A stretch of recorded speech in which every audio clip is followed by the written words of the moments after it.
Bismillahirrahmanirrahim. Alhamdulillahi rabbil alamin. Wa sallallahu wa sallama wa barika ala abdillahi wa rasulih. Nabiyyina Muhammad wa ala alihi wa sahbihi ajma'in. Amma ba'd. Sa ngalan ni Allah, ang labing maluluyon, ang labing mapasayloon, ang tanang pagdaig ug pagpasalamat ngadto lamang kang Allah subhanahu wa ta'ala, ug ako nagasaksi nga walay lain nga angayan nga pagasimbahon gawas lamang kang Allah subhanahu wa ta'ala. Ug ako nagasaksi nga si Muhammad mao ang kinalasan nga propeta nga gipadala ni Allah subhanahu wa ta'ala. Mga higala igsuon, ato ang pagahisgutan karon ang mahitungod sa last 10 days sa buwan sa Ramadan, o ang kinalasan nga napulo ka mga adlaw sa buwan sa Ramadan. Nakahibalo kita nga kining buwan sa Ramadan naa na diha ang pagpadaghan nato og mga buluhatong pagsimba, mga ibadat o mga ibada nga gikinahanglan sa usa ka Muslim nga iyaha gayong tumanon o iyahang pagadaghanon ang iyahang mga binuhatan niining buwan sa Ramadan. Adunay usa ka hadith nga ang propeta Muhammad sallallahu alaihi wasallam, nga kani nga hadith gisahih ni siya ni Imam Muslim, ug kani nga hadith giasoy ni Aisha radhiyallahu anha nga usa sa mga asawa ni propeta Muhammad sallallahu alaihi wasallam.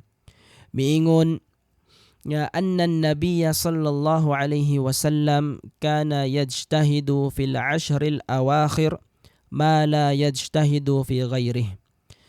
Miingon si Aisha radhiyallahu anha nga ang propeta Muhammad manaa kaniya ang kalinaw nga ang propeta iyaha gayong gipaningkamutan ug pagbuhat og mga ibada sa last 10 days ni aning buwan sa Ramadan nga wala nimo makit-an sa lain nga mga adlaw.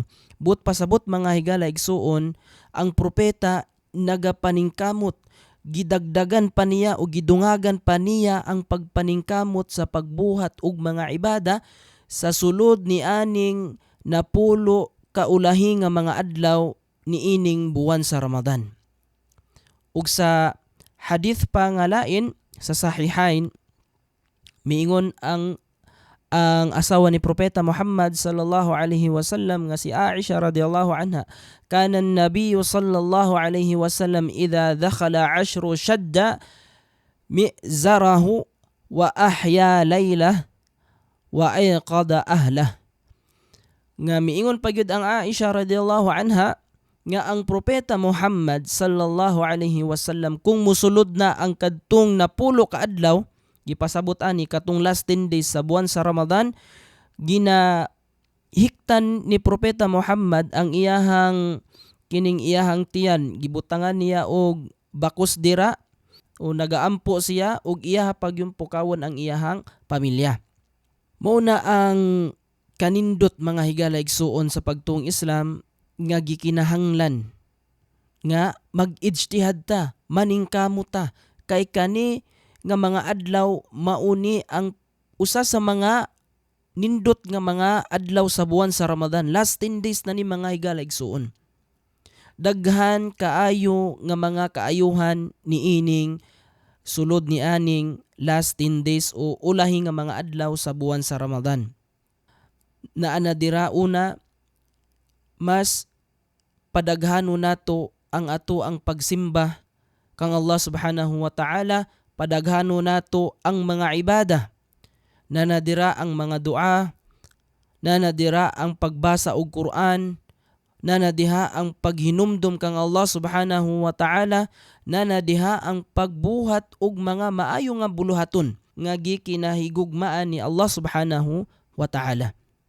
Ikaduha nga kaayuhan aning last 10 days sa buwan sa Ramadan na adira mahisulod ang Laylatul Qadar. Allahu Akbar. Miingon si Allah subhanahu wa ta'ala diha sa bala ang Quran kung unsa man tong Laylatul Qadar, ingon siya, Laylatul Qadari khairum min alfi shahr. Allahu Akbar. Nga ang Laylatul Qadar mga higala igsuon sa pagtuong Islam, mao kani ang gabi sa Qadar nga mas maayo pa kini sa 1,000 ka mga buwan. Subhanallah. Unsa kanindot mga higala igsuon ang kaning maabta nato ang Laylatul Qadar.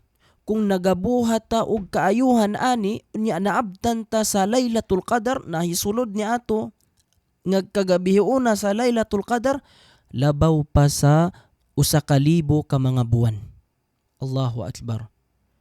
Ingon ana kanindot mga higala igsuon kung makasulod ta o naabta nato kining Laylatul Qadar.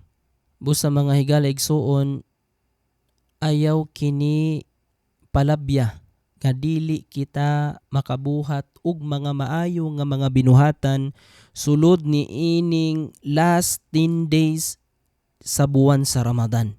Ato agayod kining paningkamutan mga higala igsuon.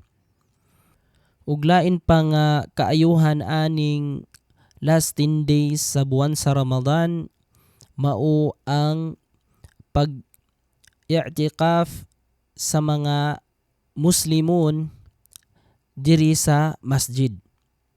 Kaya ang Propeta Muhammad sallallahu alaihi wasallam sa last 10 days niya nag-i'tikaf siya o anha lang siya magpundo sa masjid diha sa moske.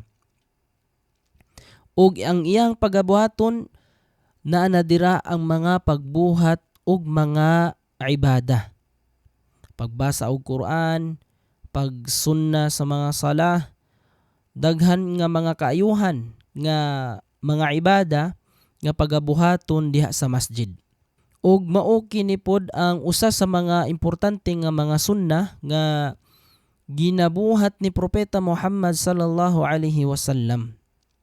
Ug lain pa nga mga kaayuhan niining last 10 days sa buwan sa Ramadan, kapasayloan sa mga sala nga nangabuhat. Sa kani nga gabi sa Laylatul Qadar, ang kaluoy ni Allah subhanahu wa ta'ala mo iyahang ihatag. Ang mga dua ginadawat ni Allah subhanahu wa ta'ala ug kadaghanan sa mga tao sa impierno pasayloon ni Allah subhanahu wa ta'ala, hawason sila didto sa impierno.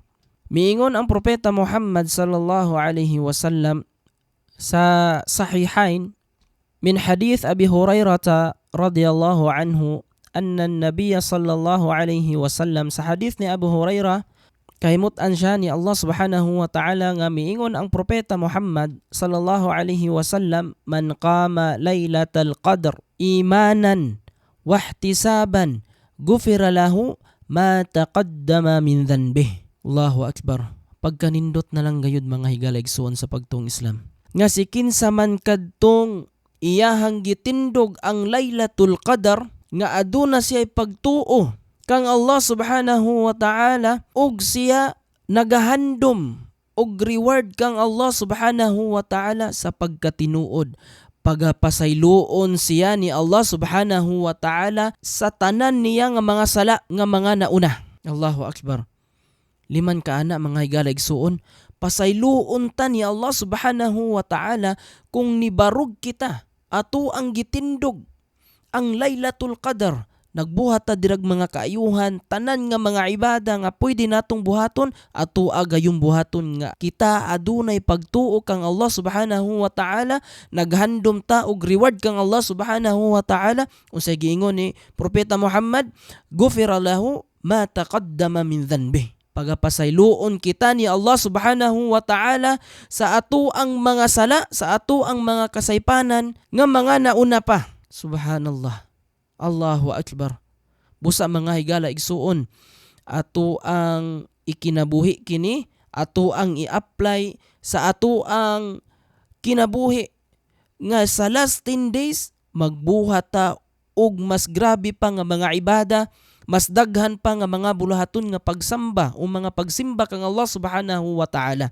Hinaot pa unta nga dawaton ni Allah subhanahu wa ta'ala ang atoang mga maayo nga mga binuhatan ug pasayloon ta ni Allah subhanahu wa ta'ala sa atoang mga kuwang nga mga pagbuhat og mga bulahaton nga mga pagsimba kang Allah subhanahu wa ta'ala.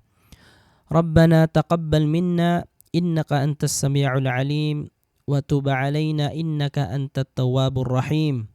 Waghfir lana wa liwalidina wa li ahbabina wa li jami'il muslimin wa salli wa sallim wa barik ala nabiyyina Muhammad wa ala alihi wa sahbihi ajma'in.